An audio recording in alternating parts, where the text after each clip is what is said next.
Hmm.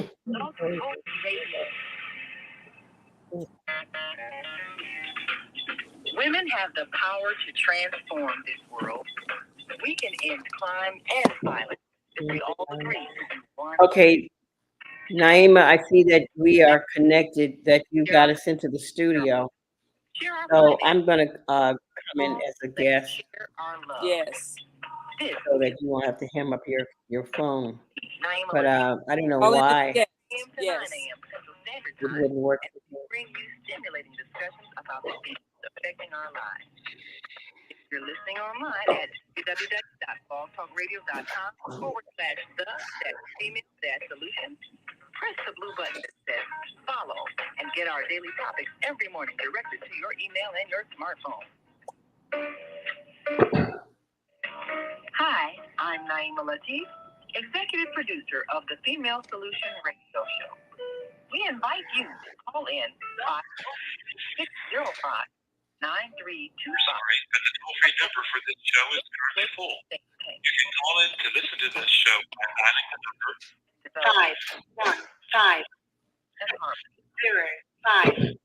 515-059-332.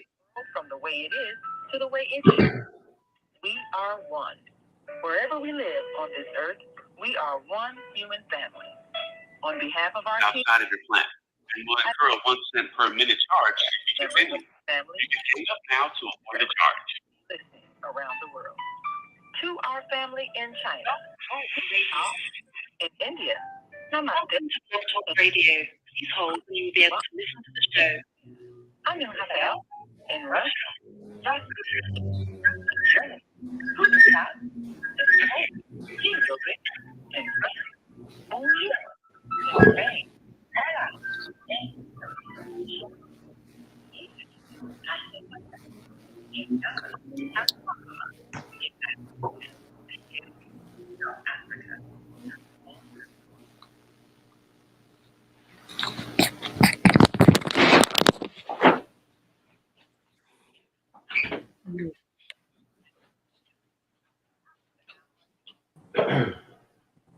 It's becoming hot in there, so.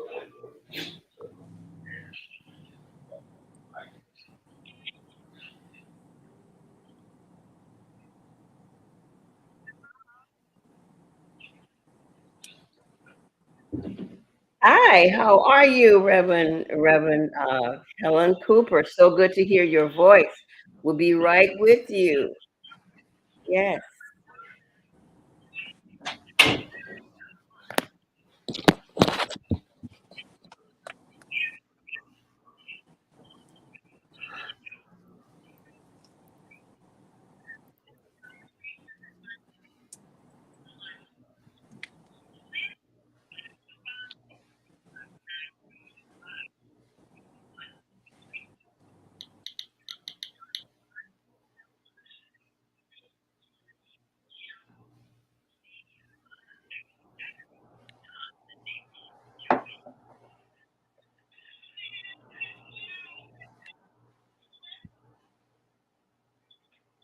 women have to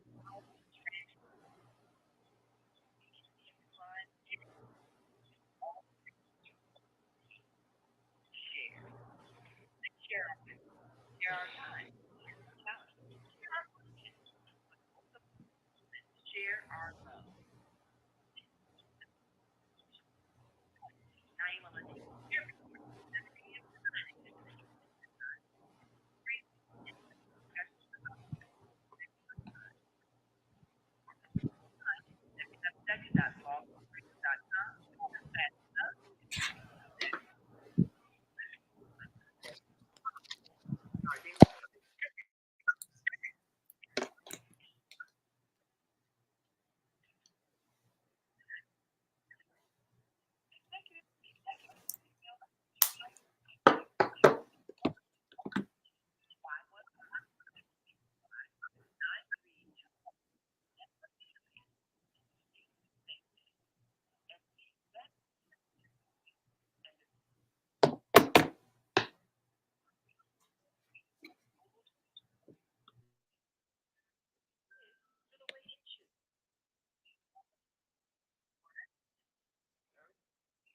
Mm.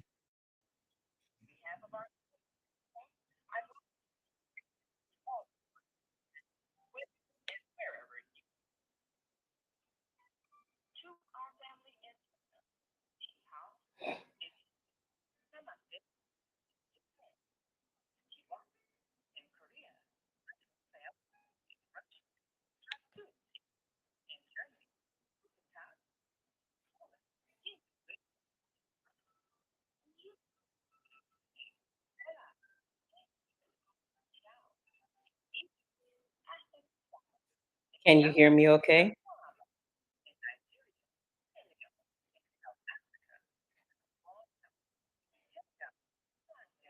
Can you hear me?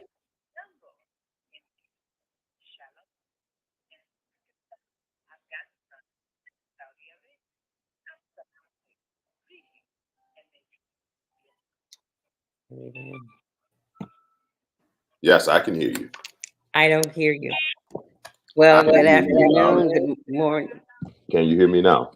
Hi, how are you, Reverend Helen? How are you? We hear you. Reverend Reverend Cooper? Yes.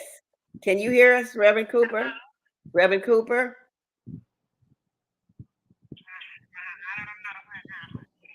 Reverend Cooper, how are you? One moment. Let's see.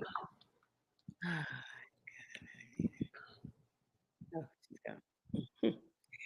Okay, well, good afternoon. So we're going to be welcoming you here at Walking in Your Authority with Reverend Mama Joy and Reverend Rosemary Bookstein. We are so excited about our day today, and we have our guest today is going to be Minister Mustafa Bey, who is an advocate for correcting a local global chaos with the idea that without the divine feminine, we cannot do it. So here on the Female Solution, Reverend Rosemary and myself, we explore for the first hour, what it means to walk in our authority. And Minister Mustafa Bey is of the Washita tribe, which originated in Louisiana. And Reverend Mustafa is a native of Chicago originally. And a tragedy caused him to migrate to California. So during that time, Minister Mustafa was appointed chief spiritual minister of the empire Washita Duda, Duda Mungdia by the late Empress Verdiashi Tiara Washington Turner Colston Albee. I'm going to have him to repeat that again for me because these names are kind of a challenge for me. So this title remains with him today. So we're going to dive into this conversation while we wait for our Reverend Rosemary, my co-host, to come on with us, and we'll let us chat this morning with this special thought leader, uh, Reverend Mustafa. How are you doing today? Phenomenal, phenomenal. Thank you for Well, having I me, tell Reverend you, Mary, Mama Joy. Thank you for having me. It's an honor and a privilege to be on with you today. absolutely, absolutely. Okay, now I think we have somebody else that's into our stream here. Let's see. Oh, hold on. That's it. Gotcha. Trying to figure out who that was. Yeah, these things kind of happen every now and then with technology. I'd be so happy when it's just glitch free from everything. So it's so good to see you with your what do you call the cap? It's your cap and Kofi, Kofi. Kofi. Yeah, Yes, yes, yeah, yes. Kofi. And my co-host Rosemary, she's having some difficulty getting in, and I don't know. Maybe I should suggest that she call us in, and that would help her to be a part of it. In the meantime, you're out in sunny California. Yes, yes, I You're in am. sunny California, and you have a great big day today. because I understand that you are in the play, but then you just be vocal, right? Voice, they won't see you because, No, they will see me. I'm on stage. Yes, oh, I'm on stage. I open, I'm in the spotlight, and I do the introduction, and then I narrate throughout the entire play. throughout the entire play. Well, can Yes. you give us some idea about what that is about? Yeah, actually, it's about cultural humility.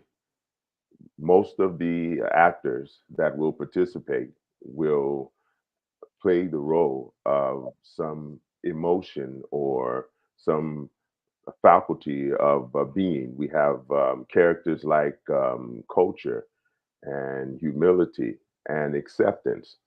And there's a play that goes on about the impact of not understanding or accepting different cultures that we are confronted with throughout our daily lives.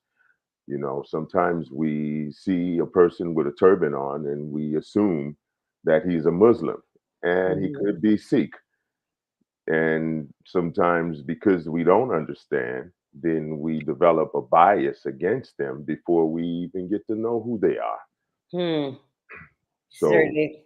So with a play like this or a presentation in the making, it sort of makes me to feel that I think that we're starting to grow up a little, mature a little bit. The message, I'm sure, would be one of acceptance of probably not judging the book by the cover, which is generally propaganda that someone else has placed into our mind as to how to view these people who are different from us. But I like to believe that we're all into God's divine garden, and as unique as a rose is to a sunflower or any other bloom. And it's just the Creator's power and the will to make it what it is, at its leisure. So I know that this is not your first production of this time. Is that right? well, I've only done a few small productions as far Hmm. as narrating.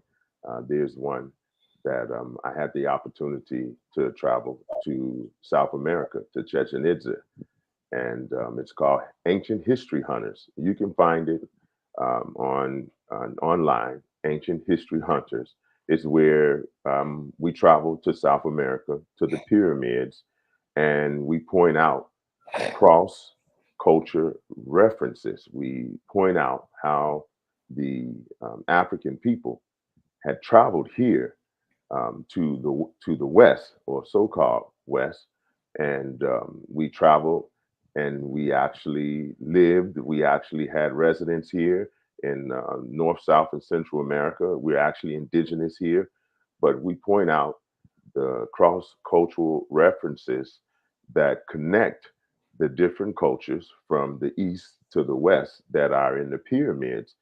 To be more precise, we were at Coco Khan's pyramid, where you see reliefs that are painted, people that are painted, they're black people, and they're actually in the pyramids of South America. So we point out that we were here thousands of years before there was a such person as Christopher Cologne or Columbus. Hmm. So we point out that our culture is one that's quite extensive. If you follow his story, then it, without a shadow of a doubt, does not tell our story, which is much more ancient and indigenous to the world and to world culture. Oh, that's interesting. So, what you're saying here was that we were here far longer than the noted 1619th arrival of the Portuguese ship, man of war.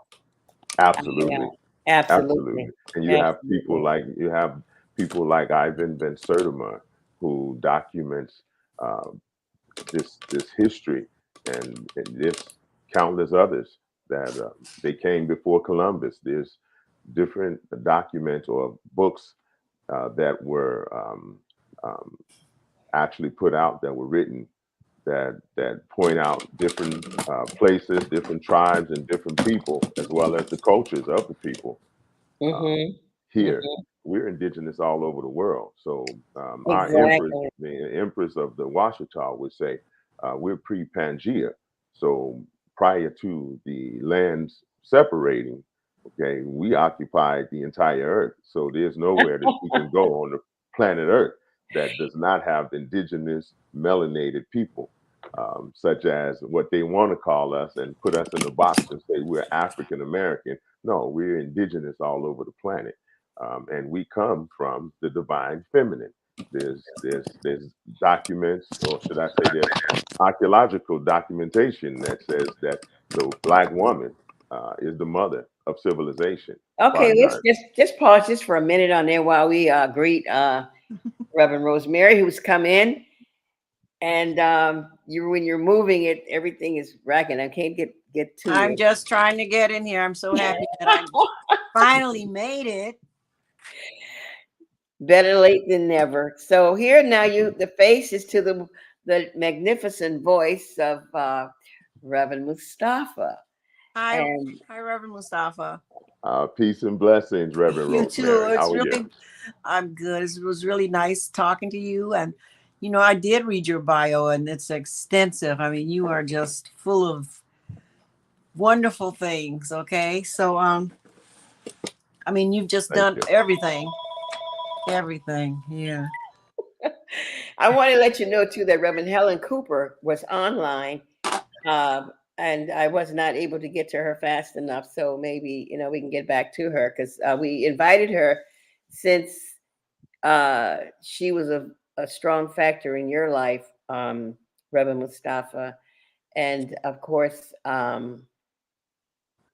due to Reverend Rosemary, I was introduced to you. So it seems as though you had a presentation that you did at Reverend Cooper's uh, program, a sermon or a session. Um, so, Reverend Rosemary, did you want to comment on that and to bring him in so we can learn more of his connections here in Chicago? You know, That I still remains. I spoke to Reverend Cooper just prior to the program, and she said she would call in, Hmm. and because she wanted to say hi to you. You want us to call you Bishop Bey, or Reverend, or Minister Which Mustafa? What should we call you? whichever's easier, because the name, sometimes people are not accustomed to saying the names that are associated with my spiritual being. So Okay. whatever is comfortable for you. Some call Yeah. me some call Okay. me Bishop Bay, and then in some some areas, uh, forgive forgive me. Yes, I'm kind of congested here. Forgive me. Oh. Okay. Well, I got my water too. No problem. Okay.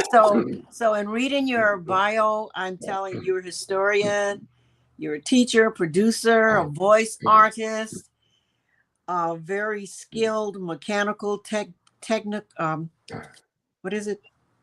Mechanical technician for over 30 years. Yes, And you yes. served as a member of the Supreme Holy Adapt Council and founder of, how do you say that word? Washington Washita, Ministries? Washita Washington Ministry. Ministries. Yeah. So you just jump in there and talk about whatever you like to talk about. Uh, And that I know that you offer workshops and classes and seminars pertaining to cultural identity and awareness. So your bio was so interesting, and talking to you the first time was so interesting, and you have such a wonderful voice. I'm sure everybody's loving to hear your voice. So just tell us just jump in there and tell us whatever you like to say about the um whatever really. Well, what I'm going to do right now is try to find out what it is that we're having a challenge with. Did you call in at the number 515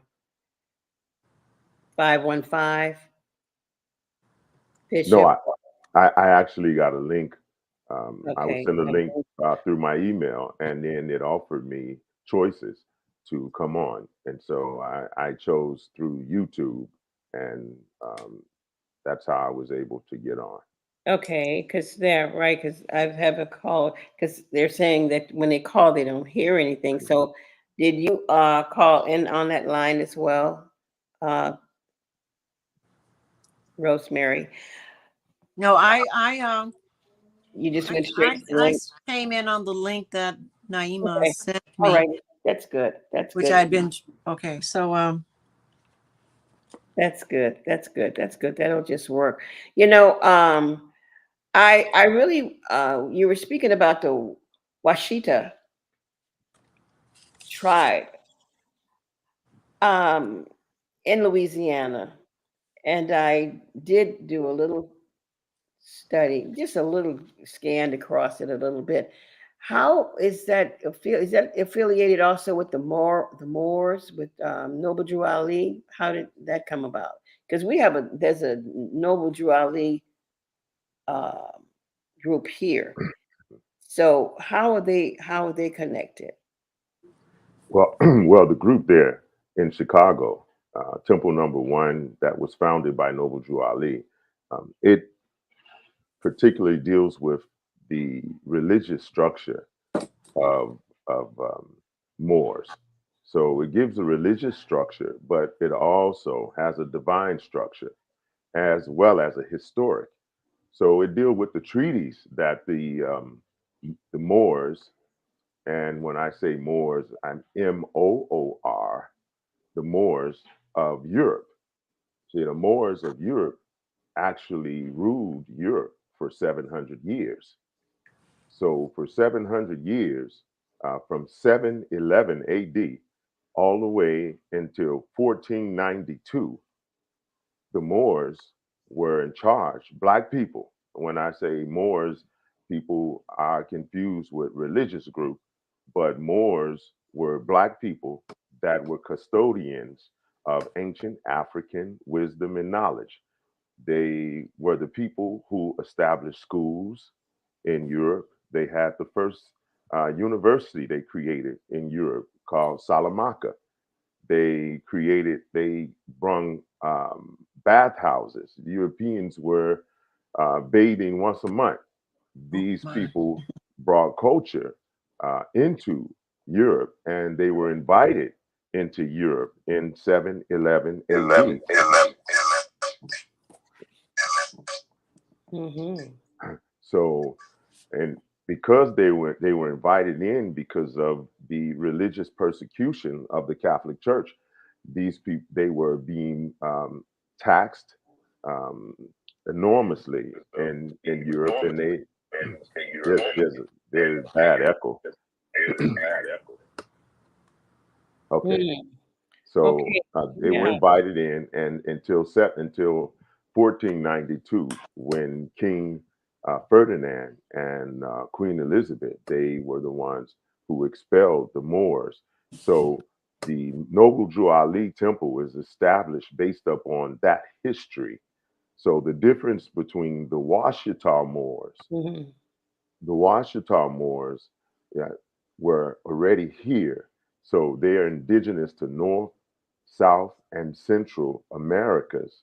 And their history talks, the history of the tribe of the Washita comes through the Amazon by way of what's called the Great Drift, where history says Pangea took place, and there was Atlantis, and there was Mu. So Mu meaning the land that sank in the Pacific.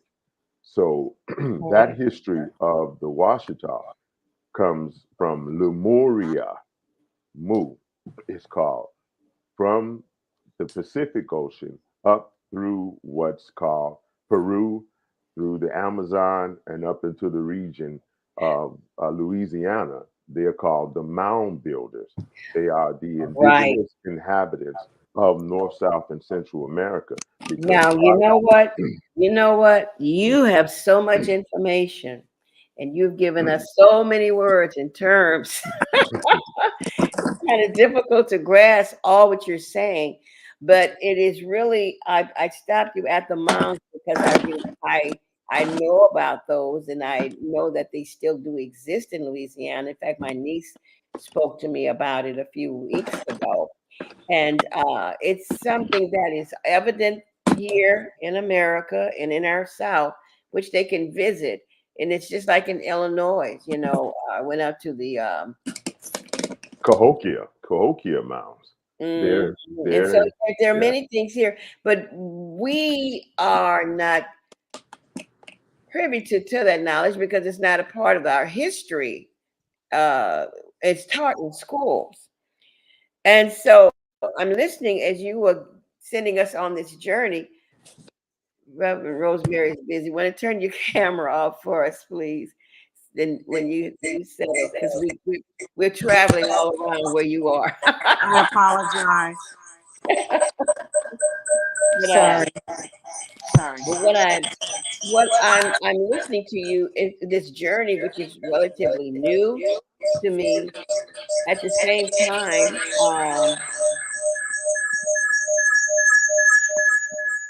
Rosemary, Reverend Rosemary, uh, you have to turn off your phone then, because we're getting feedback.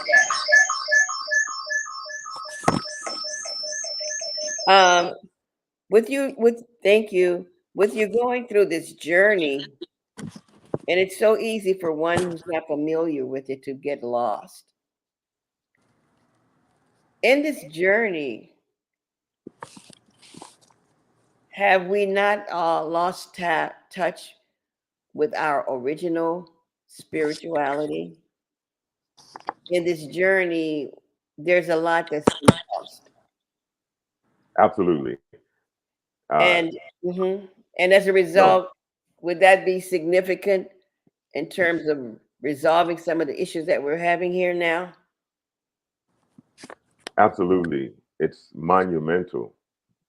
To study the history and know the history of the people is one thing, but to study the culture and to absorb the culture is vital. It's most important because with civilization comes the first language, and within the first language that's known to humanity comes a culture. That dialect has a culture which gives us our foundation, our quote unquote cosmogony. It gives us our principles and our standards for living. And in doing so, to know that, Hmm. then we will come back to the primary principle of life, which is that there is nothing or no one that could be born without the divine feminine, the divine feminine. So if we embrace the fact that everyone had to come through mama, everyone had to come through a woman, everyone that's born has an umbilical cord. And that umbilical cord attached us to life itself. Our first teacher was a woman, and we have lost that concept of mama being the first teacher. But nature reminds us: the bees have a queen, the ants have a queen. Even nature, within nature herself, um, there's the feminine energy that gives birth to everything, and the culture, the one that we documented that is still being studied by light expressions or albions or however you want to distinguish them. um, there was matriarch rule. Hmm. So one of the we had a symposium. I was blessed to I was asked to give a symposium on the study of or just history in general. And so we have to go back, the history of spirituality, the history of religion. We have to go back into the occupation, the first occupation of the Greeks into ancient Africa. And you find that there was the last indigenous king. His name was Nectanabu, and he was the protector of that indigenous spiritual system that had matriarch rule. The women, if men and women married, the man, the man, he took the woman's name. It was the bloodline of the woman that gave him the right to sit on the throne. So that spiritual system, it's the one that the entire planet was ruled by. It's called Kim, and the pyramids around the world are a testament to that system of universal wisdom and knowledge coming from. Okay, I gotta pause. All right, forgive me. I have to stop the stream. I have to stop every 9 and you get to rolling. But we have commercials every 30 minutes. And this matriarch system, matriarch rule, I would like to hear more about it. We're going to pause for a commercial. So don't stray. Just stay right here. Don't go away. We'll be right back with our guest. Uh, he's referenced in so many ways. I said Reverend, and I hear Bishop, but he's Reverend and Bishop Mustafa of the Wachita tribe. And he's a spiritual leader there and a guide. And so we're going to get right back with this as we go into our commercials and hear about this system of the matriarch, which I'm really eager to hear. Okay, don't stray. We'll be right back. What happens when a group of people are kidnapped from their homes, smuggled away in chains, and held captive in a foreign land where they are tortured, raped, and forced to perform hard labor by the lash of a whip and under the constant threat of death? Slavery, the African American psychic trauma.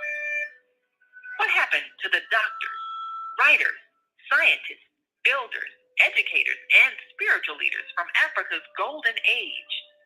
Who did they really capture and sell into slavery? Are all African Americans suffering from psychic trauma because of a conspiracy to hide their true identities? Do you have psychic trauma? Take the test on page 22 of the book and see. Order it online today at www.naimalatif.com. That's www.naimalatif.com. And get your personally autographed copy of the book, Slavery, the African American Psychic Trauma. We have an opportunity to transform the whole global society in the next 50 years. 50 years from now, the earth will be populated by a new generation of adults, many of whom are yet unborn. Our mission is to nurture them in childhood with love, guidance, and protection, and to raise them in healthy, happy families. If we impart values of compassion, generosity, and respect for fellow human beings in the next generation of children, they will create a world where people can live together in peace. This is our goal. Be a part of the transformation. Get your copy of the book, The Female Solution. Go to www.naimalatif.com. That's www.naimalatif.com.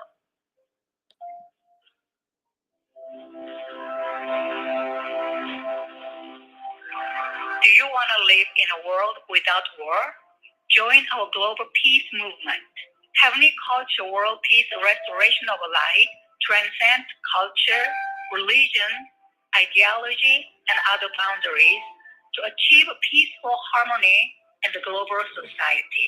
HWPL is committed to bringing world peace and cessation of war through peaceful dialogue between religious groups.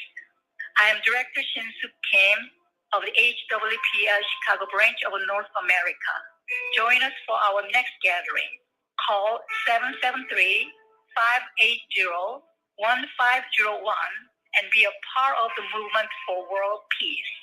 Email us at chicagohwpl@gmail.com.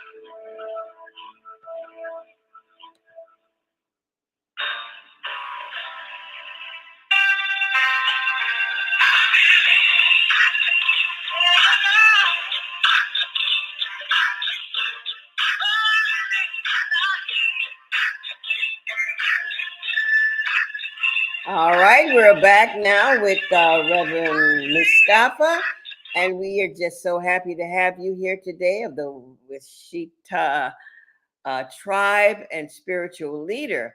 And for our guests who are listening, if you want to participate and have any questions, just press the number 1 on your phone and we can entertain your question or your comment. Okay.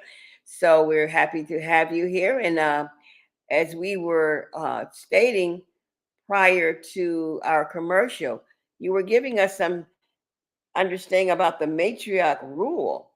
And I want to hear a bit about that because, we know only what we have been taught in this system. And so, as more of us are traveling throughout the global, world and entering into other schools of thought, it certainly lets us know that what we thought we knew a lot, we really know very little. We know very little.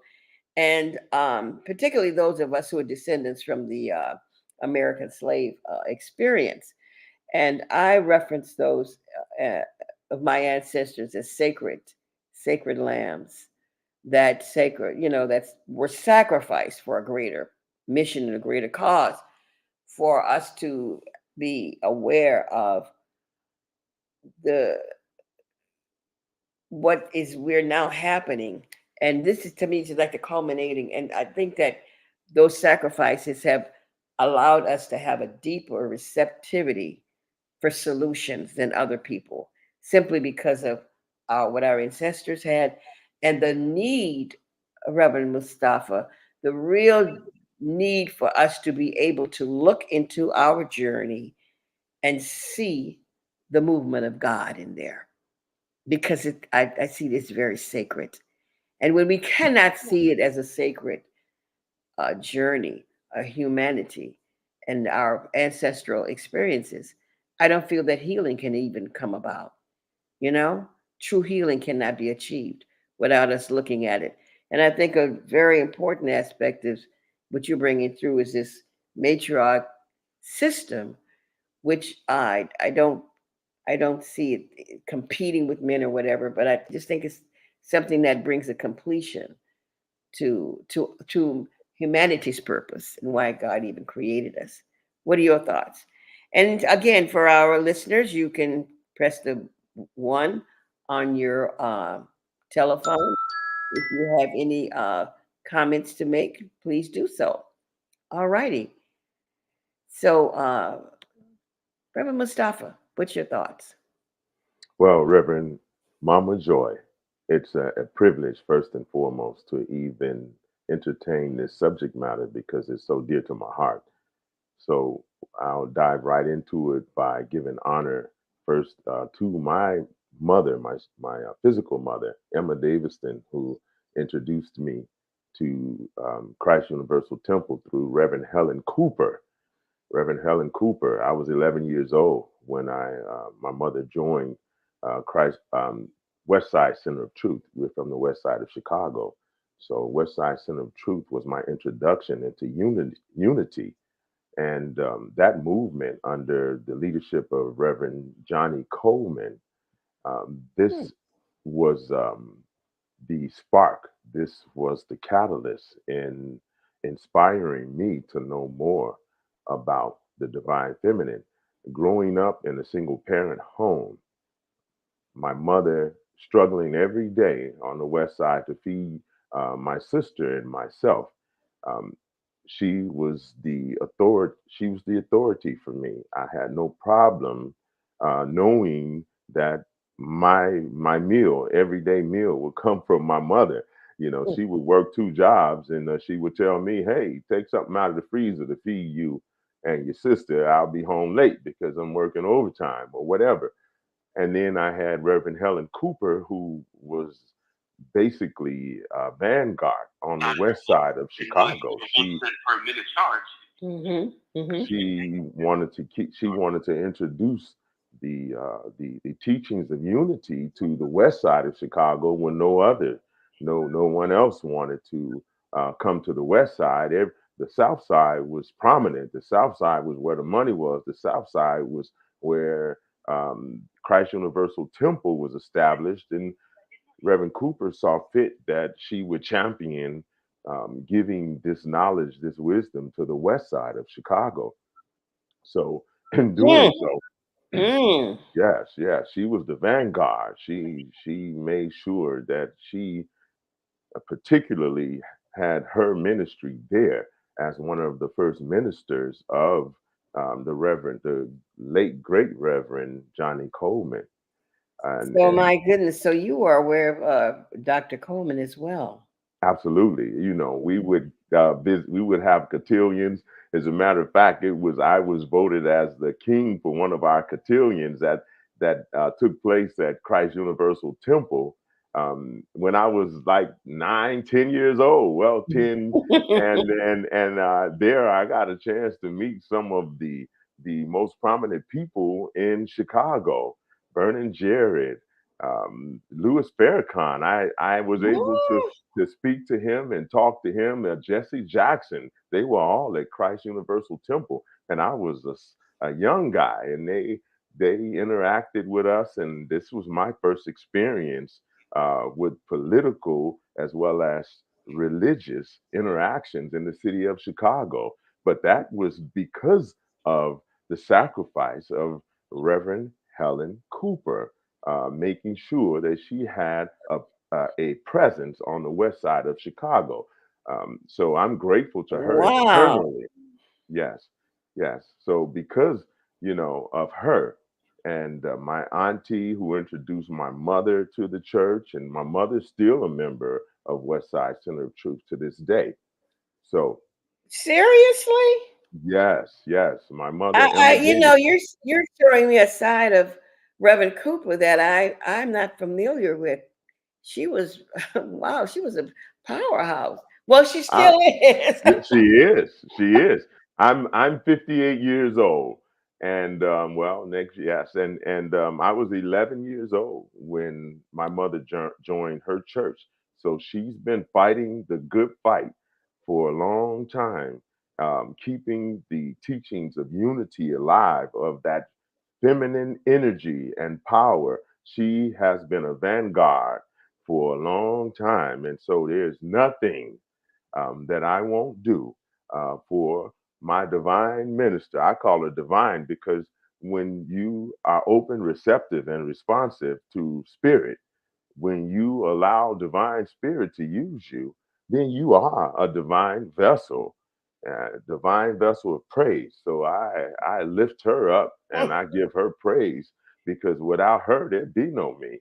So just to give you a foundation of who I am and where I come from, Reverend Helen Cooper is a teacher and a guide for me. And she has given me my foundation spiritually. So I wanted to answer your question or to respond to your question first and foremost about the matriarch. I have to start at my beginning before I go back into historical content. Wow, if that isn't an awesome place to come and start where I am today and why I am and who I am today, and give clarity that I am in alignment to what the ancients had before. is that Yes, is that yes, what it is? It's start right that's here and then I am in alignment, okay, that, and that grateful. yes, that's it. Gratitude is my attitude. Gratitude is my attitude, Mama Joy. I have to look at where my beginnings were to know where I'm going. If I don't know that, then what purpose do I serve? You see, And it so and it's amazing. It's amazing. It's amazing. It's amazing. And you're speaking about gratitude and what I am operating in now, as I am learning more about the power and the authority that we naturally have as a divine gift, that we walk in ignorance of it. And it's only going to activate when you become aware and not fear it. Hmm? Absolutely. And so many are afraid of their light. Are they afraid to speak with, walk in authority? It is who you are, and that's in your heart. Be true to your heart. And that's what we advocate, what we encourage uh, people to do, because we're broken simply because we don't know who we are. We're broken because we've taken on a system other than connect connecting to that divine umbilical cord. How does that sound? Yes, yes. I love it. Yes, yes. That divine umbilical cord, which we are never disconnected or severed from, only in your not knowing, you know. Yes. But there's power there, and I find you're so refreshing for me. Likewise. Thank You're you. so Likewise. refreshing for me because it's like you're talking to the wall in so many instances because of the indoctrination that we have with man all to himself and his all power. When we know that even biblically it said it's not good for man to live alone. So, which means it's not good for you to be alone. You're not created alone. And you need this uh, partner, this help me, in order to be able to complete your divine mission on this planet. I know that's your spirit talking to me now. No, no, no. You're listen, this it's so important. Everything is relative to all that exists. Everyone that makes up the human species is connected to everyone else, not only to the human species, but to nature herself. We're all connected. Yeah. And until we get or have or accept the fact that we all have a role to play in this divine mission, this divine journey, then we will struggle because everyone has a job to do. Everyone has a purpose. Everyone has a destiny. You We are were all speaking the born truth. with that. Just say that again. Just say that again. And anyone who is disputing this does not know God. Doesn't know God. God don't make no junk. God does not make any mistakes. His whole breath is in each and every one of us. Even what you're speaking about this program tonight, the culture, disconnects, and we shouldn't be conflicting on because of our beliefs. If we are in conflict, then it should be a concern. But we all came from one source.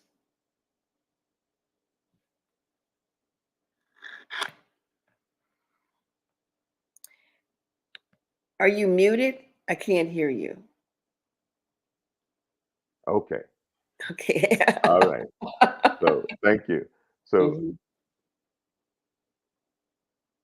your breath is divine. What comes through you comes from our ancestors. You've been given permission to speak. So if you're one with all and all is one with you, Hmm. then you are the divine creatress in action. That's who you are. You're speaking the language of the creatress. And Reverend Cooper and I would say, Father, Mother God, Father, Mother God. So when you are doing the work, when you are working the work, you are God in expression. You are the goddess in expression. What you bring forth, what you speak from your mouth, what comes from your tongue is divine. And you've been given the right, the permission to speak and to do and to be. So You as are the long as living word. You are the living you word. are, you I am are, the living word. I am the living word. It's alive in me. The attributes, every muscle, every tissue, every fiber of my being Amen. That's right. That's bring right. forth the divine expression of the universe. There is no separation. There There's is no none. separation. No, no. Everything is relative to the entire universe. Every person is related to everyone else, every human being. How is this We message going to get out? How can we?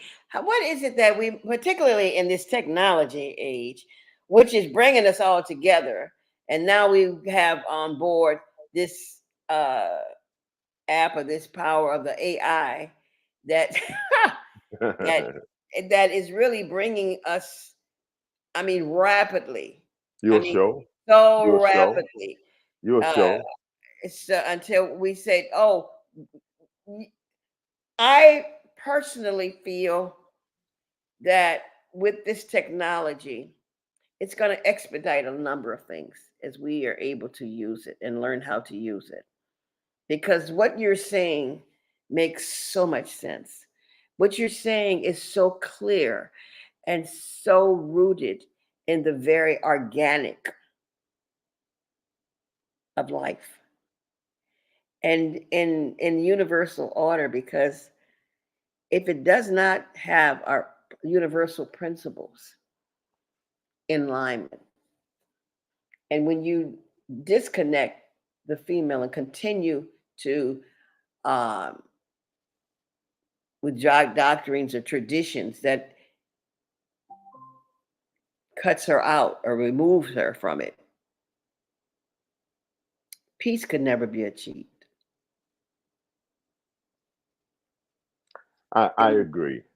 I peace can agree. never be achieved, I, I agree, and Mama Joy. But and when our I did, children are in jeopardy. Our legacy is in jeopardy, and the continuance of this. When, as you say, nature is continuously reminding us. And not just men, but women have to be taught as well. well, I have to respond based upon the spiritual teachings of our ancient, um, our historians, as well as the culture prior to the colonizer, the colonial thought, and that is that when we measure time based upon what we've been taught, it's linear. We deal with linear time. Mhm. So this is the year 2023, where our Mm, ancestors measured time by cycles. You know, mhm. if if I take right now is in California, it's 75 degrees outside for me. And if I take some water and I pour it on the pavement, within a few hours, it's going to evaporate and Hmm. it's going to become a vapor. And then the vapor is going to go up to the clouds. And then eventually it'll rain again and it'll become liquid. Mhm. So that's a cycle. So Wow. our ancestors saw time and measured time first and foremost by the woman. Every 29 days, a woman has a menstrual cycle, Hello. a Mm. moon cycle. So she was the first timekeeper. She would document, she was the one that she cataloged the stars based upon the moon cycles. So she was the wise woman, and the Albions came along and they called her a witch. The wise woman was a witch because she knew she could document the stars, and she knew based upon the moon cycles when there would be a flood, when the hurricane season. She was able to tell what was going to happen in the heavens, as above, so below. And the European or the Albion was like, how can this wise woman or this witch doctor, they called her, which was simply a name that because of their lack of understanding of cycles, How could she be a meteorologist? We don't have the news these days.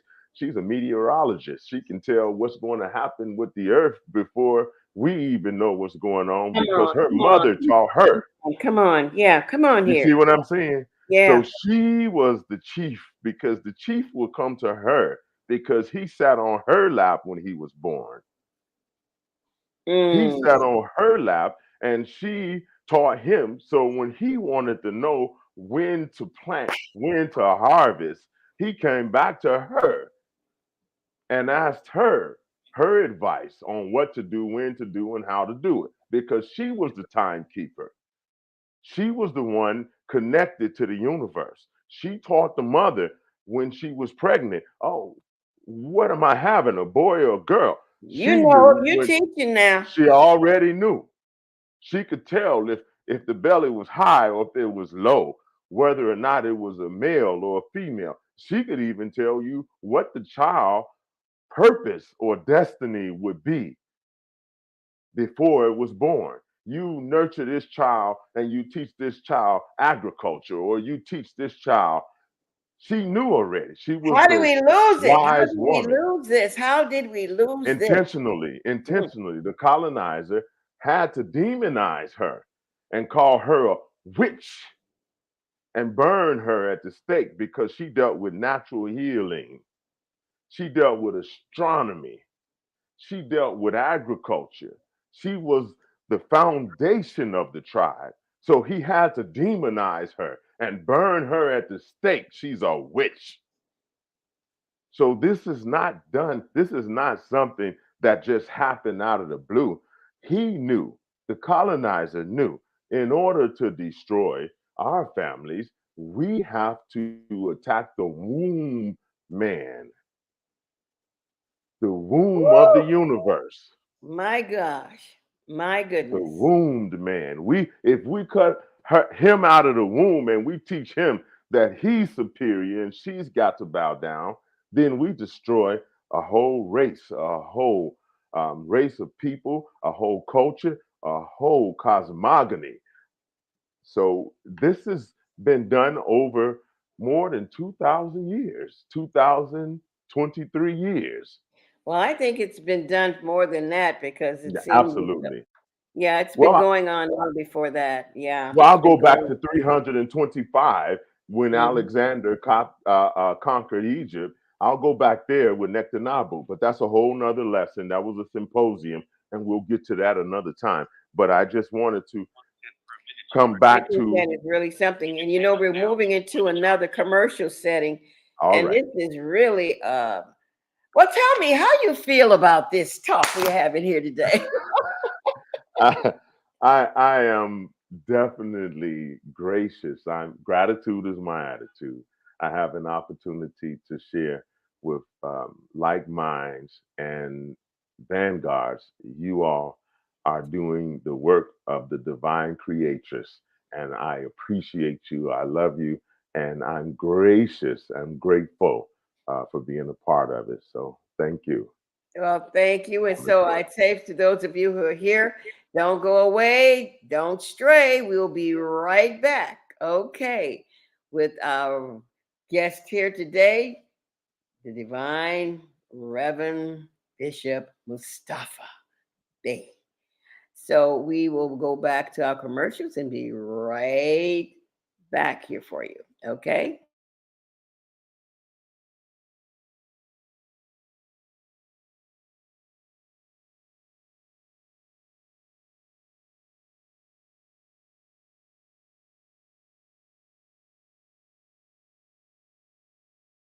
So as I'm preparing for this, I just want you to know that you can like us on Facebook, and invite your friends as well. Please make comments so that we know that you're here. We are very, very blessed to have you and excited about your coming on. And we are most gracious for your support. So I'm thankful, and we'll be right back with our commercials. You know, we've got to do that, right? Yeah. Yes, we do. Yes, we do. Yes, we do.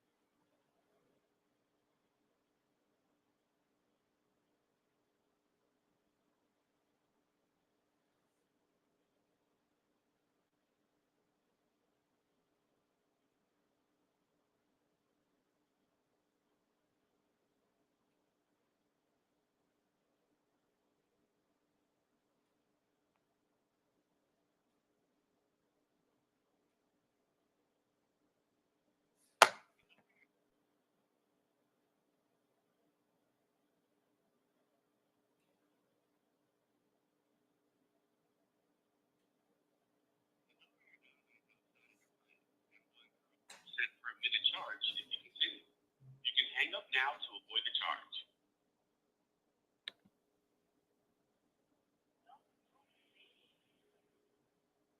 Welcome to Blog Talk Radio. Please hold and you will be able to listen to the show.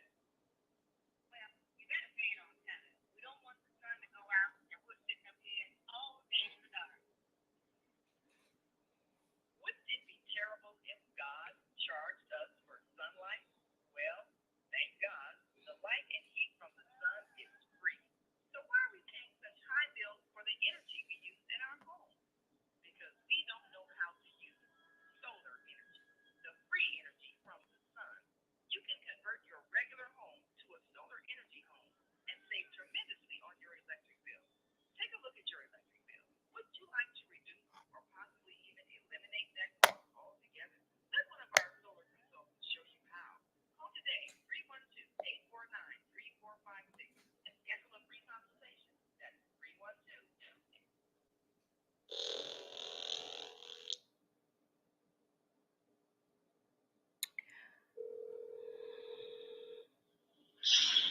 Hey, hey, hey! I'm about to go out. I'm about to go out. My phone is going out. I need I need my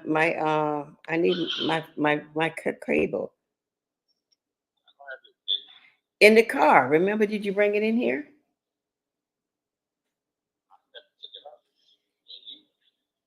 Look, check in your car. Check in your car. Oh, damn. Okay. Alrighty. Do you have another phone in here?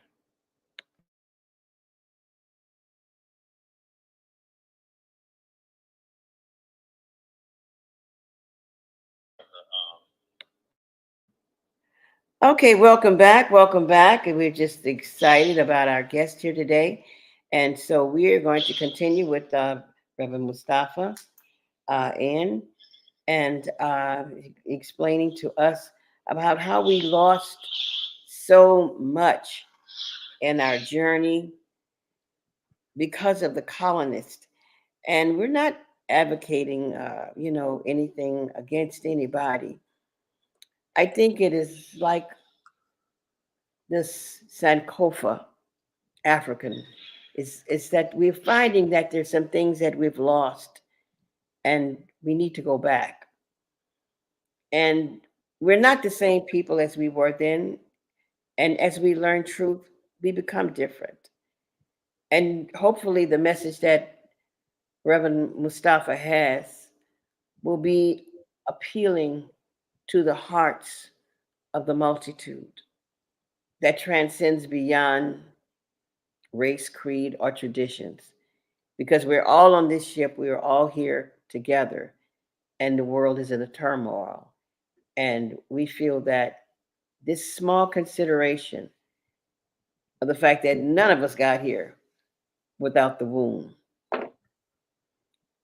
So, why is this prime, this principal feminine existence being put down and diminished in importance? The womb has a voice, and it's time we open up our ears and hear the heart of that. And it's such a delight having Reverend Mustafa here. I'm just excited. Thank you so much. Thank you for having me, Mama Joy and Reverend Rosemary. I greatly appreciate the opportunity because it's been, far too long that the wombed man, the woman, has had a voice. In today's world, our men have been subjected to such atrocities Hmm. to represent Big Mama and Mud Deer, Tyler Perry and Martin Lawrence, and all those men that are made to dress up as a woman, as satire. Mm. And those are the people that are given the most prominent positions and that they are most successful in Hollywood because they mimic the wombed man. They mimic the most prominent, the foundation of our existence, Big Mama and Mud Deer. Mm-hmm. So Mm-hmm. Mm-hmm. society wants to make satire of something that is sacred. That is sacred. Yeah, that is sacred. And we're here to say, we see you, Yeah. we understand, Mm-hmm. we're not angry because are doing, you're acting, you're responding from the position of an infant. Hmm. What do I mean? You're young on the scene. We've been here for cycles. Our indigenous melanated women have been here for thousands, millions of years. Lucy, who they find in Kenya, 2 million years old. They say she was the mother of civilization. Brazil, they found another artifact, another skeleton, another Mm.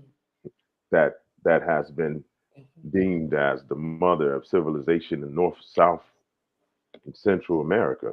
So black woman all over the planet has been seen and been recognized by science as the foundation of humanity.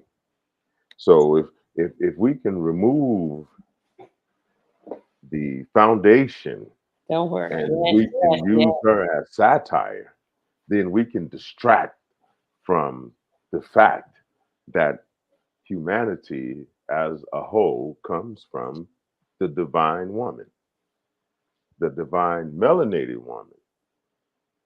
You can, well, we can use black, we can say Indian, whatever term you want to use, it comes from you, black woman. So I don't want to get into in depth about the history, or should I say the spirituality.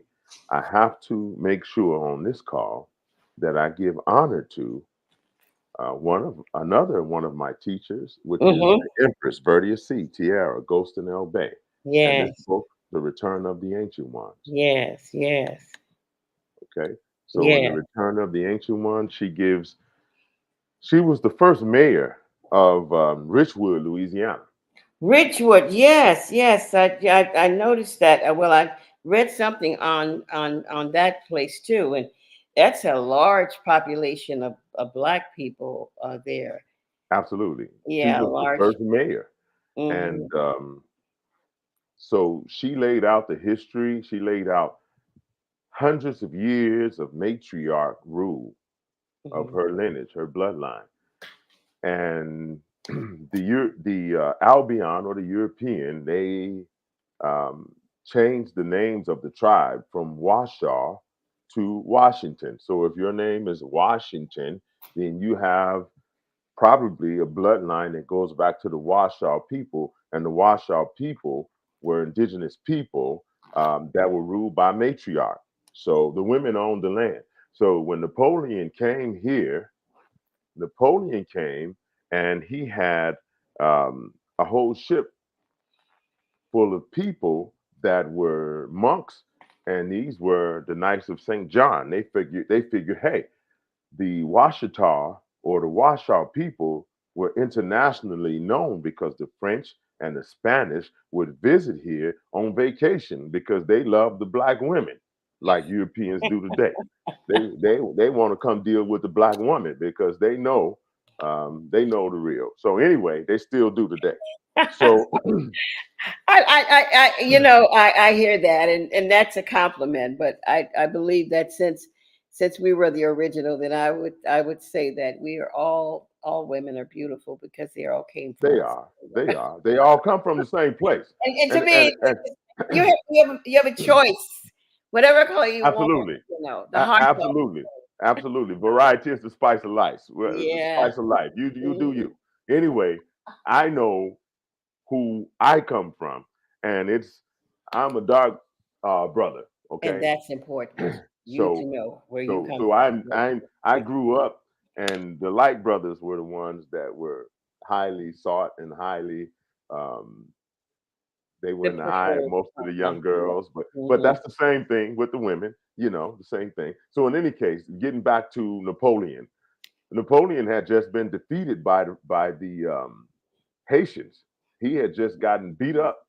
He tried the French tried to take over Haiti, and they were surprised because there were some Haitians down there that was dealing with voodoo, and some people demonized the spiritual practice of that African um, culture, but they used that to defeat someone that's called Napoleon today.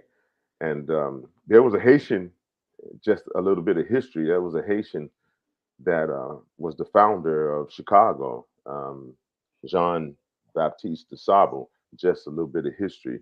He founded the city of Chicago, my birthplace. Hmm. So, so how can you become the leader of? This is just a question for everybody that's on. How can you lead a people and be a native of those people? How can you come uh, from Europe and into South America, Mexico, or wherever, and then they accept you as their leader? The only way, the only way they can do that as your king, the only way is because they were the same people. They were the same people. We were here already. Our blueprint, our cosmogony, our history said that we were here already. He wasn't new. He wasn't some foreigner. He was at home when he came to Chicago. But anyway, getting back to Louisiana, this book, because I'm not going to be able to cover it all on this show.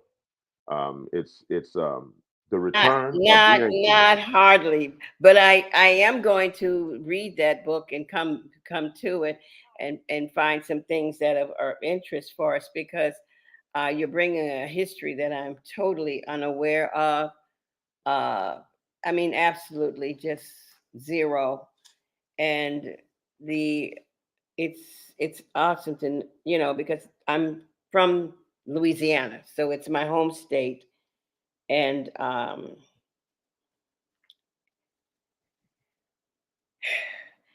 I know that I've come from the indigenous people. My grandmother, she was under the Cherokee.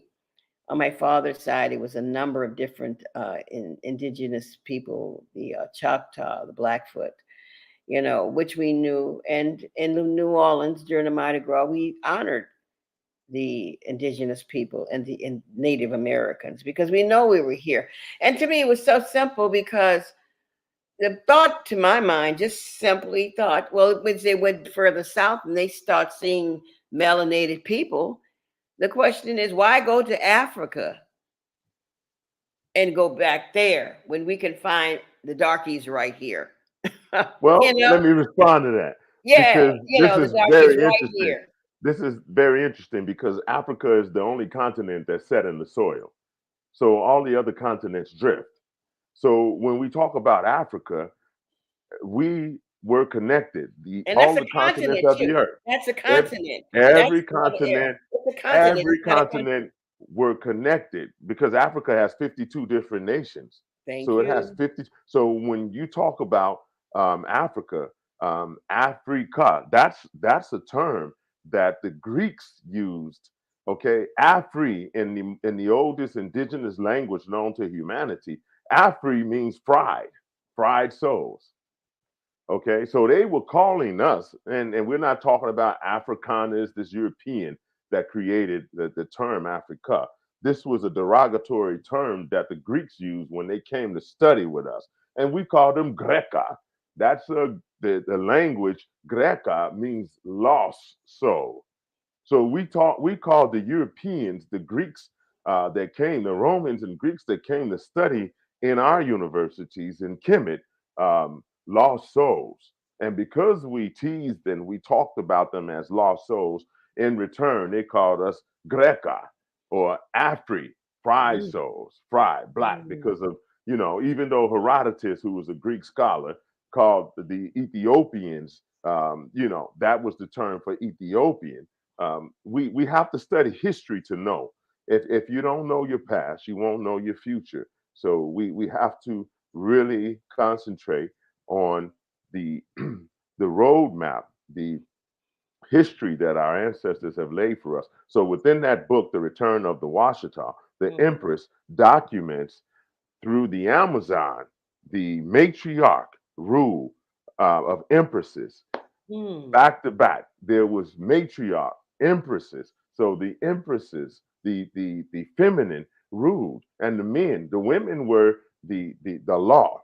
She's divine law in expression because she learned from her ancestors about time, about astronomy, about astrology.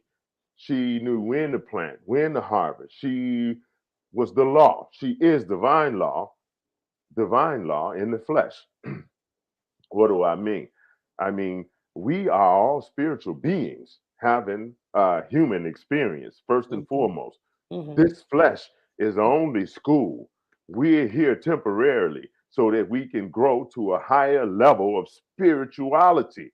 Why? Say that Because we're again. spiritual beings So why having are a we human here? What? experience. You see That's what I'm right. saying? We're trying to grow. We're Our purpose is to be a higher spiritual being.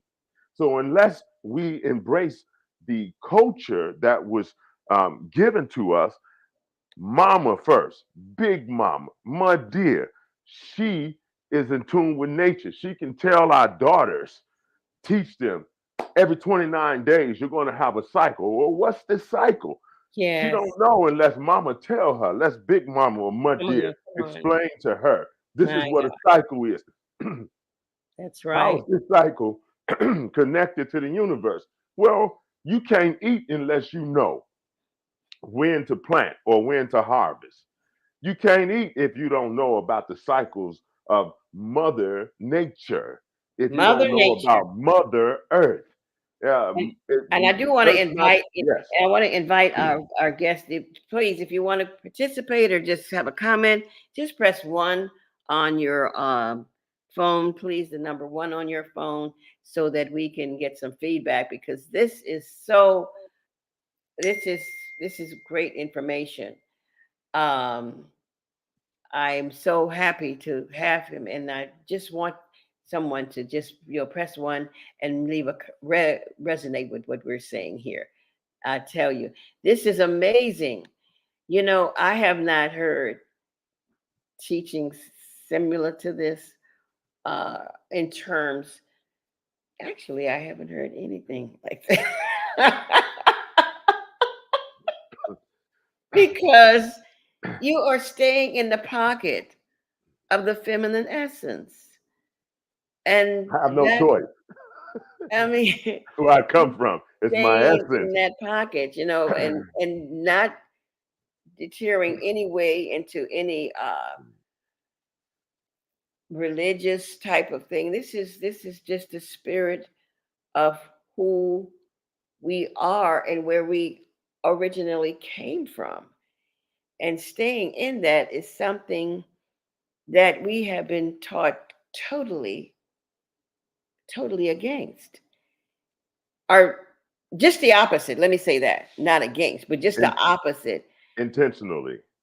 if if intentional. if I can discourage or if I could demean or diminish the wound man, I would I would put on a production like I seen with Essence or Essence, the TV show and BET lately when they give their awards now where they have our wound men twerking and doing things that are outside of what we were raised to see our women doing, then forgive me, I don't mean to step on anybody's toes, but I could not watch it. I could not sit uh, and partake in what is being placed in front of us as propaganda to raise our daughters. I have granddaughters, and these are things that we have to create a platform to um, to dispute and to raise a red flag. Listen, no, you don't do that. This is not a part of who we are. The black woman, the melanated woman, is the most, she is the foundation of humanity. She is the foundation of civilization. She is the first teacher. She is the best teacher. She's the all in all. And until we can get back to that, then culture itself, as civilization, it died. It died right here and right now. So what you're doing, Reverend Mama Joy, Nahima Latif, Reverend Rosemary, what you're doing is keeping alive the legacy and the tradition of our culture and who we are as divine, feminine, and divine masculine sons. Because all I can be is a son. You understand? That's what they call a mason, mama's son. He's just a mason is Mason, my son. My All I can be son. is mama's son. I'm the Wow. son of my mother, and I'm the I son of never, Mama Joy, and never. I'm the son of Nahima Latif. I'm the son of Reverend Rosemary. I'm the son of Reverend Helen Cooper. That's all Mm, I can be because I can't create life. You see, I can participate in I can be a seed, I can plant the seed, but I can't create it. Mama have to nurture it. Mama have to teach it. Mama have to allow it to come through her womb in order for life to exist. So all I can do is what I can to help mama be more comfortable, help mama to assist mama in whatever she needs to help her to eat right, to help her to sleep right. I'm just a liaison. I can just be a comfort to her, but she is the vessel of life. So forgive me, Mama, Mama Joy. I can oh, get carried away. this is. I mean, I uh I need to have you on the call, and not just another time, but you're so prolific. You're just flowing in such a way that I know that only the spirit, only your heavenly mother could Divine allow Mother. that to be done. Yes, yes. It's so pure.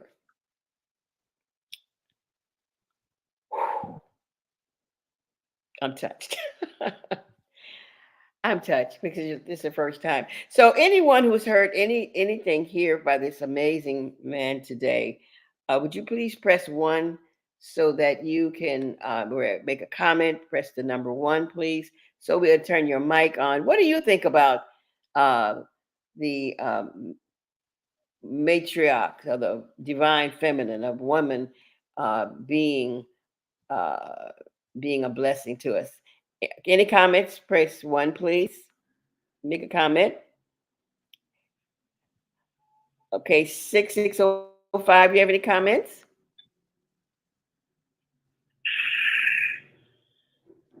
Okay, I thought you had some comments. Thank you. That's 900. It's a 31312 number. Yeah. Okay. Well, we'll just go right on. I thought we had a comment. I guess they may have walked away, but anyway, they're there. So yeah, I'm really touched by this because it is not often that one comes into a stream or a flow of eloquent. It's eloquent. You are very masculine. You're a man, and you have a voice that is very deep resonated, and yet the flow that you have is so effortless. and and I can hear and I can feel you. And Likewise, Mama Joy. Thank you. mhm, yeah. Thank you. I appreciate you. I love your energy. I love your spirit. I love your personality. And looking at you, you're blessed beyond measure. So I'm grateful. I'm grateful just to be a part of your platform. So thank you. Well, we have about 5 minutes before we go into our next commercial. We're going to change it up just a little bit. You are father, and and we have a lot of mothers now who are suffering, I should say, in our communities. And I'd like for you to think in terms of the message that you would like to give to them in the number of losses that they're having. In fact, I've said on the pulpit many times, and they said, "Why do you say we're just burying our children?" I said, "Well, because we are, and we have become numb. And when a mother carries a child and gives birth, she doesn't give birth to bury them. And the church should not be silenced when we are burying more than baptizing them.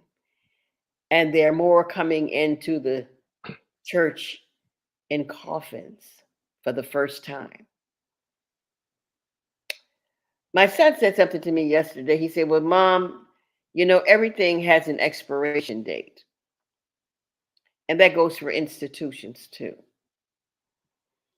And I see you staying on a vanguard position in a way because the institution of the mothership, the institution of the feminine essence of God is here to stay. And though colonialists or whoever it is have taken and harnessed her, captivated her, enslaved her, it's like the Alpha and Omega. You can't run away from God.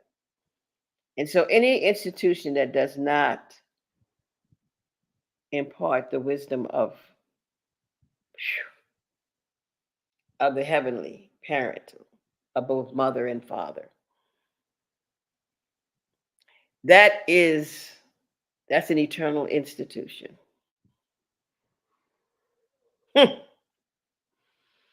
And if we tried playing any other way, we're just playing with God. So something to think about. And I want our listeners to be able to think on this too. It says, "I'm the beginning and the end, the Alpha and the Omega." And as Johnny Coleman taught, there's no spot that God is not. So thinking on that, and I know that you have a story too to impart as a father who's lost one, and I have one lost. I lost a son as well to the violence. What is the message that we should be imparting to women who don't know who they are? In your message, the importance of embracing your message, and in that community, what would your message be? So we'll go back. We'll be back right back for our last commercials here at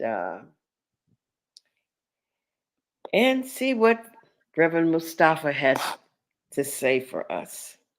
So, again, don't stray away. Don't go away. We'll be right back. Thank you. Oh, boy. Mm. Do you have a product or service? Take your business global and get new customers from around the world. Advertise on the Female Solution Radio Show.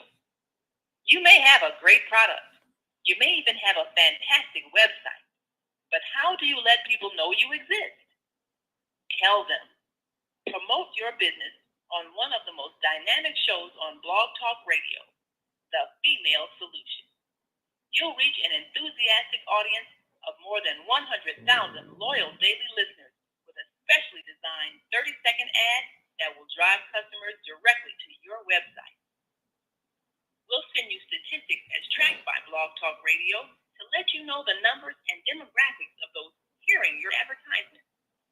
Your ad will run during the live 2-hour morning show from 7 a.m. to 9 a.m. Central Standard Time, and it will be heard all day long by listeners who listen to the archived show. You'll reach our worldwide audience on their laptops, iPods, iPads, and cell phones. Watch the orders for your product or service increase. Just go to our website, www.naimalatif.com. That's www.naimalatif.com, and click on the radio advertising page. Send us your words. We'll create a 30-second radio ad and watch your business increase worldwide.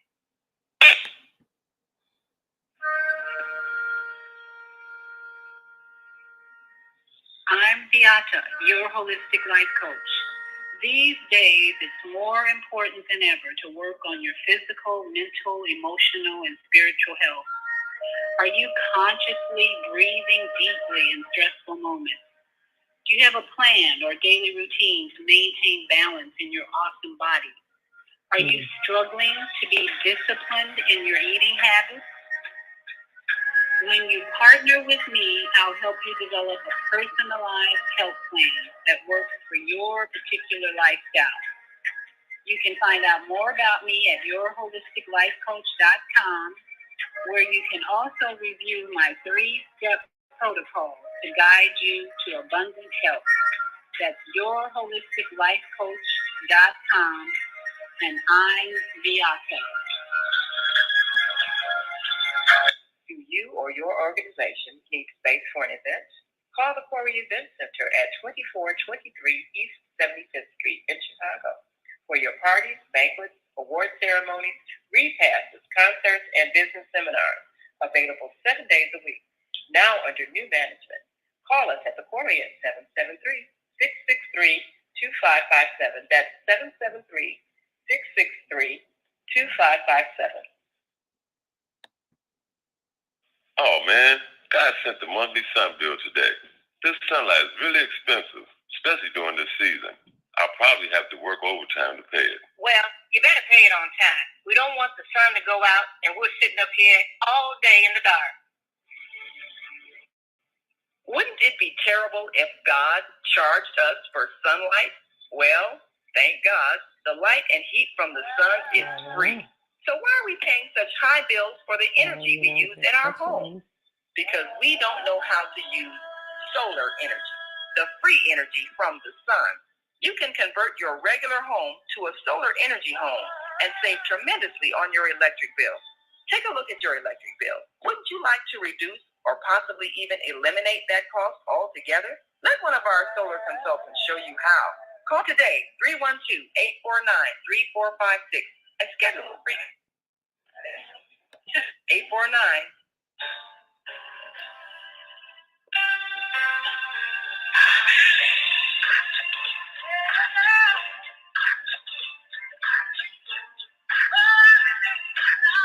We want to thank you, each and every one of you, for being with us today and not straying away. And we're encouraging that you please be a part of our conversation here today with Bishop Reverend Mustafa, who is not just a delight, but he is a light in this day and time with news and I don't know, new gospel, new word, but then it's ancient. It's something that's been around all the while, but it has to be brought to the light. I think that in a time when we're talking about resurrection, I think that this may be a part of what we've been looking for. And so I want to welcome back our guest today, Reverend Mustafa Bey, spiritual teacher and guide of the Wichita tribe. And again, for you who are here, we thank you. Would you press 1 if you have some comments? Appreciate that greatly. How are you? Back on again. Thank you. Yeah. Thank you, Reverend Joy. You pull some heartstrings with your question, and I'd like, if you can, to repeat your question again to me, Of please. course, of course, of course. And I understand the difficulty of it, but it is something that's very much connected to the condition of our culture and cities across this nation. And that is the mothers who are losing their children, making the womb a very sad place, losing their husbands or their uncles, their men. And I also say that with the little study that I've had, it seems as though the pressure is as such because we are in a spiritual environment. And if we're in the spiritual environment, it means that we're in unseen waters that are impacting upon us and we don't really know why. And this is the womb of the troubled womb and things that mothers will live their whole life with bearing a child that they birth to live and to be a contribution to life. And for some of them, it's the only child they have. And so, what is a message that we could give to our women about receiving this message of their divine authority that dwells within themselves? And to our men, what is the message that you can give to them to help them to come into a realization of embracing this truth and finding some peace and some healing for our community so that we can move forward as God's originally intended for us to do? You want to share? Thank you, um, Mama Joy, I Reverend know that Mama wasn't Joy. that wasn't quite the way I worded it before, but just Well, it's all right. It's all right because I'm a human. I'm a human being right now, but mhm. I know that I'm a spiritual being having a human experience. And because I'm a human being right now, responding to your question, not a spiritual being, I want to separate the two. Mhm. Okay. Number one, we know that spirit can't die. Mm. So we know that um, we are divine spirit first. But as a human being, as a father, I want to respond to you. You got me in tears, Mama Joy. You know, you got me in tears because I'm from the west side of Chicago and I grew up in an atmosphere where homicide, suicide, these were things that were part of the community and they were normal to me. And it was just part of the everyday conversation.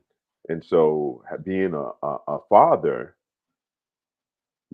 on June the 23rd, 2004, my son, who was at the time 18 years old, he was a basketball star at Farragut High School and well known in the community of the west side of Chicago. He enjoyed cutting hair. He was like the neighborhood barber for young people when Easter came around or Christmas or um, their birthday. Our house was open to the neighborhood. He would cut hair for free sometime. That was his little hustle. That's what he did for the young people. So on the 24th of forgive me, the 23rd of June, he saw that there was a argument outside of our house, and he felt he was going to intervene and make some peace because he knew both young men. He had Mm. cut their hair; they were 16 years of age, and he would cut their hair, and they he was a role model to them because of his um, gift of playing basketball and cutting hair. He was a gift to the community.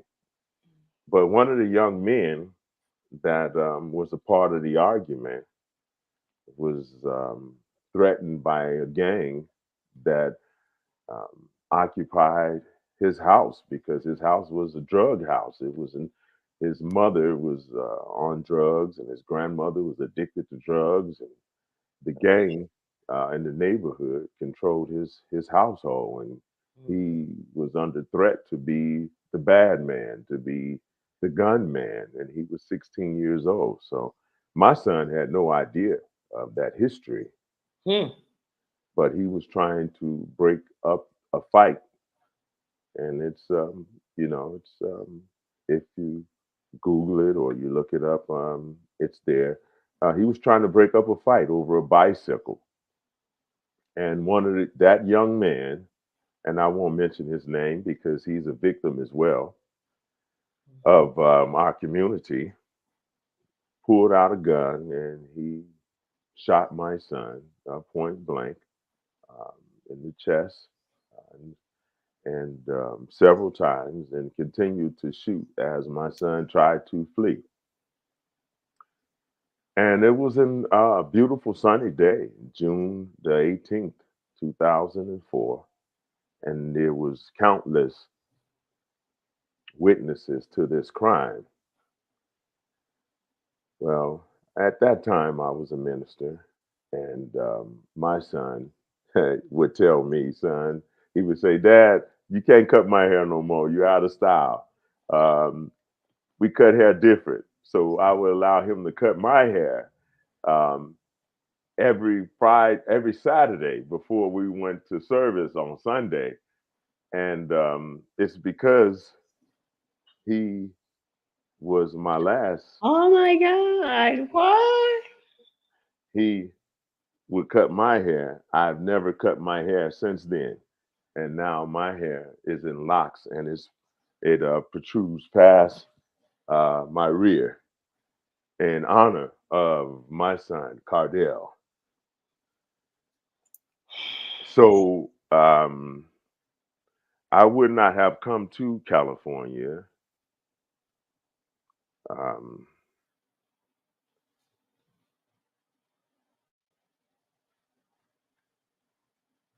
I would not have moved from Chicago if it were not for that tragedy. So my message, Mama Joy, to the women that are on the call is men grieve too. Men cry. Men internalize loss. Men are still mama's son. We have feelings, we have emotions, and I have not. This is going this June coming this June 23rd will be 20 years that my son made his transition, and you brought me to tears on this call in remembrance of his transition. So I would say to everyone on the call, no one has a blueprint on how to grieve. Hmm. I have children now, I have grandchildren, and they all have dealt with pain and grief of losing a sibling different. My message to everyone that's on the call, don't judge a person in how he or she choose to grieve. Give them the right to express, give them the right to grieve at their own speed. They have a right to do so. It's been 20 years for me, Hmm. and it still affects me in a way that I can't explain. I am as masculine of a man that I can be, but I still love unconditionally. And so, Mama Joy, although you are a joy, you have touched my heartstring, and I cannot, um, I will not fake my emotion. Emotion is energy in motion. Emotion is energy in motion. So I send out the energy of love and peace, and I send those energies out and light, divine light, to everyone that's on the call. And I say, grieve how it comes to you, and when it comes to you, don't allow anybody to tell you how to, when to, or where to. It's your right, and don't allow anyone to stop anyone in your circle, your cipher, to to tell them when they can or can't. Give them a right to, give them room to, and support their grieving as they adjust to Thank you. life going forward after their loss. Thank So you that's so much. that's my answer. Thank you so much. Thank you so much. You've touched me as well. And I have a caller here, 9172. You have a comment. You know what? I'm so moved by that. Caller at 9172, are you here? Yes, I am here. This is Rashida again. I just wanted to ask the brother, what as a male, what does he think or is doing to help the community that has prolonged grief and trauma because of the strain on the family relationship and the sense of injustice of unsolved homicide. We know that people die. You know, that's what it is. But what does the black man? What as a black man are you doing or you suggest to do to get the strain off the community and the impact of the trauma of unsolved homicide?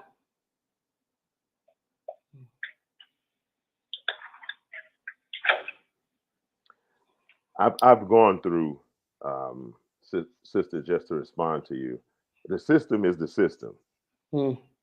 So I have no control over the system and unsolved homicides. In my case, it was in broad daylight, so that case was solved. So I don't advocate, I don't condone the political system. Um, I don't have an answer for you as far as um, that subject matter. I apologize that I don't. I trust the system in some cases, but growing up, coming from the west side of Chicago, I have limited trust in the system. I don't believe that um, there's enough attention that's given to our communities and to the homicides that take place in our community, and I don't have any authority over it. I did not choose to stay there because of that.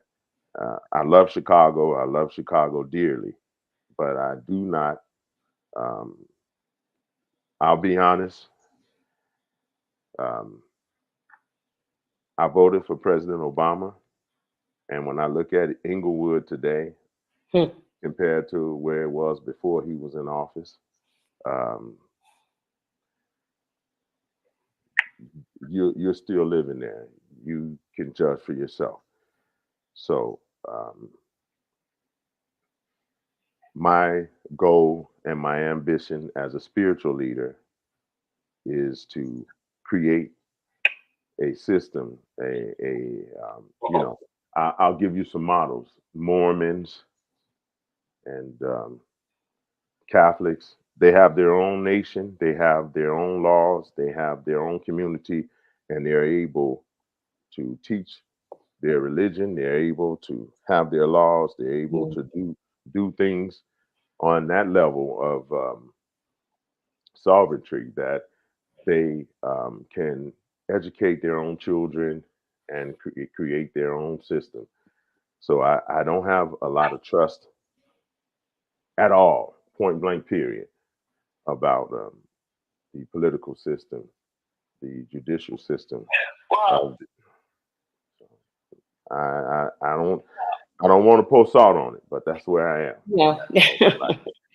Right. Did you want to you wanted to continue with it because he is a spiritual leader and he's also in California and he has expressed from his heart his own tragedy uh in experiencing the the violence.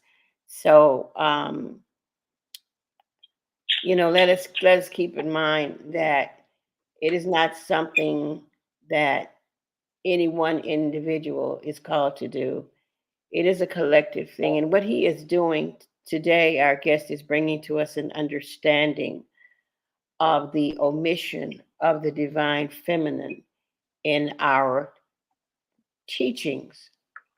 And that unless we make a correction and include that heavenly parent, that feminine in within us, that we will not have the resolve. Um, and this is a new, and I keep saying new, but it's not new. It's a principle that has been silent, has been buried, has been hidden for a very very long time.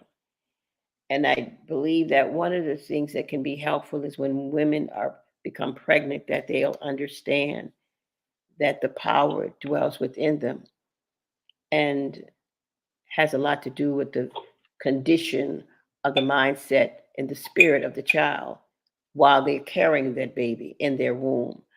I have another caller, 970. It's a 312 number. You have a comment? Thank you so much for your comments, ma'am. 970, you have a comment or a question? Hello? Yes? Yes, hi. Yeah, this is Sharon from here in Chicago. Yeah, I wanted to ask you, I'm sorry, what's your name? The brother that was talking about Reverend Mustafa. his son? His son was Mustafa? Mustafa. His son was Cardell. Cordell. Hmm. So how old was he when this happened? He was 18 years old. 18. God bless his soul. Wow, so yeah, I hear a lot. I'm not from here. I moved here and married Mama Joy about 5 years ago.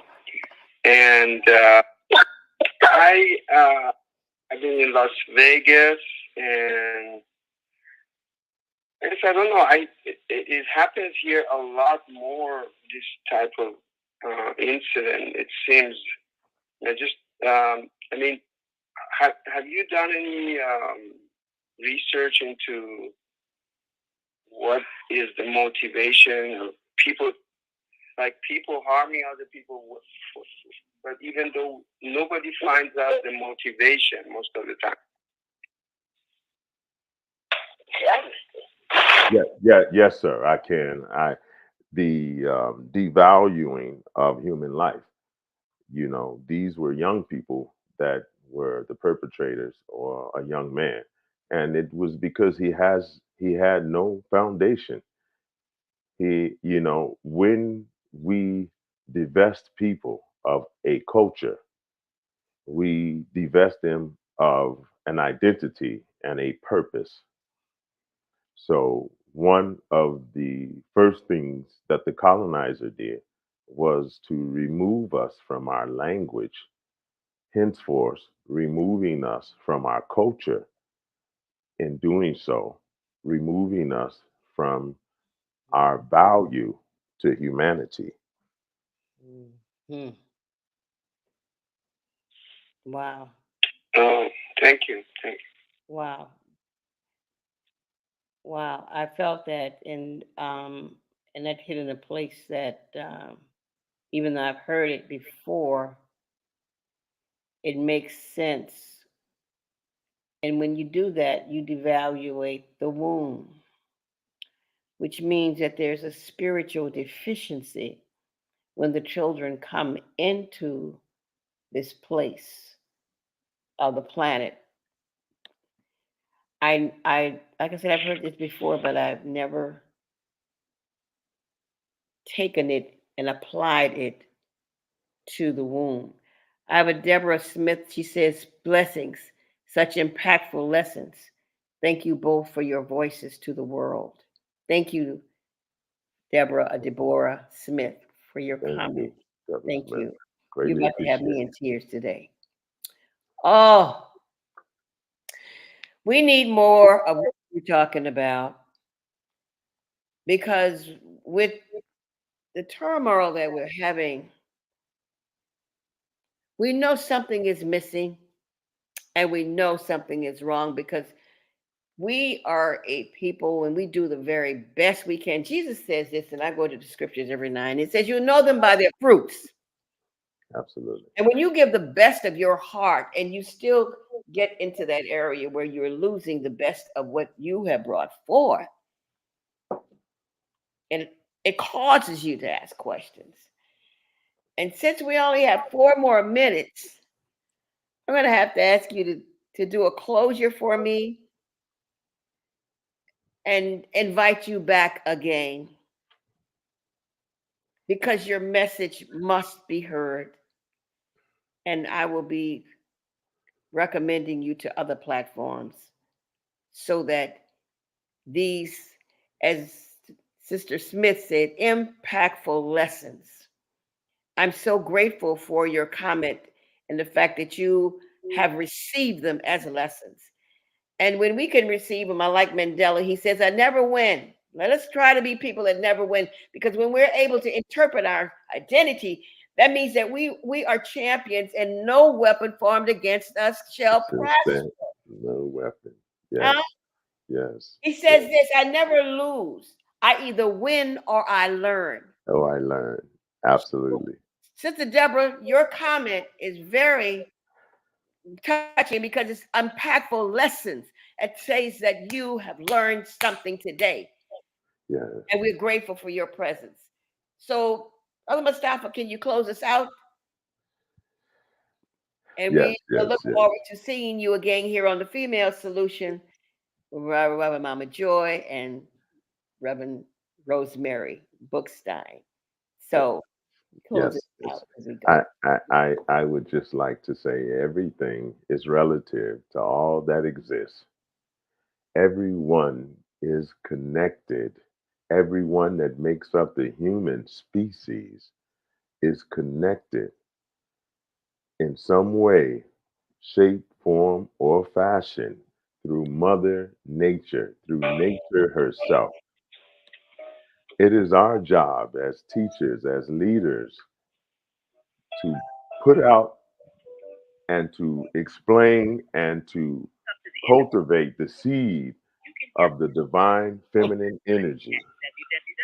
Without her, life ceased to exist. Without the divine spiritual feminine energy, life could not exist. Please embrace your mother. Please embrace your grandmother and your sisters and your daughters, because without them, we will cease to exist. Explain how important it is for the divine feminine to continue on this plane, because we are still divine spiritual beings having a human experience. This is school. And in order for us to rise to the next level of divinity, we have to show that we are appreciative. We respect the divine spiritual energy of a wombed man, giving us an opportunity to grow as spiritual beings. And I just want to say ashe, ashe, ashe to everyone that's listening. I love you all for giving me the opportunity to be here, and I look forward to the next time. Thank you, Mama Joy. Thank You, you. Thank Naima you. Latif. Thank you, Reverend Rosemary. I greatly appreciate you, and I love you, and ain't a thing you can do about it. Thank you. Looking forward to seeing you again here, walking in authority with Reverend Mama Joy and Reverend Rosemary Bookstein. This has been truly a blessing. Thank you. Thank you. Blessings all mine. Tashakur. Saudi Arabia. Shukran. Assalamu alaikum wa rahmatullahi wa barakatuh. Thank you. And may peace be upon you and the mercy of God and God's blessings.